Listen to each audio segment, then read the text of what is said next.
આજરોજ સુરત શહેરના Udhna police station ખાતે હ્યુમન ઇન્ટેલિજન્સથી એક સુંદર કામગીરી કરવામાં આવી છે, જેમાં ઉધના પોલીસને માહિતી મળેલી હતી કે અહીંયા વિજયાનગર જે શાક માર્કેટ છે તેની અંદર એક ઇસમ ડુપ્લિકેટ નોટો વટાવે છે. તો ઉધના ડિસ્ટાફે આ ઉપર વોચ રાખેલી હતી અને એની તપાસ કરતા એક આરોપી પિન્ટુ શિવનંદન પાલ જે 41 વર્ષનો છે અને ઊન પાટિયા સુરત ખાતે રહે છે અને મૂળ એ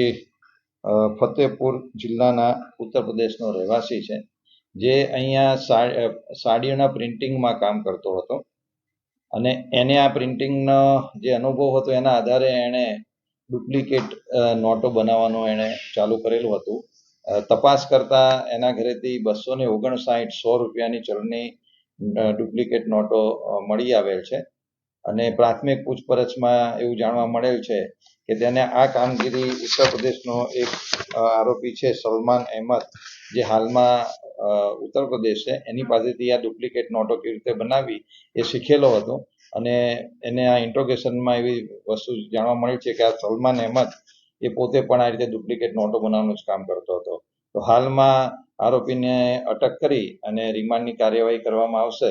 પ્રાથમિક પૂછપરછમાં એવું જાણવામાં મળેલ છે કે આ 100 રૂપિયાની ડુપ્લિકેટ નોટો એ શાક માર્કેટ અને નાની છૂટક વસ્તુઓ પરચેસ કરતી વખતે દિવસના 1500 થી 2000 રૂપિયાની નોટો વટાવતો હતો અને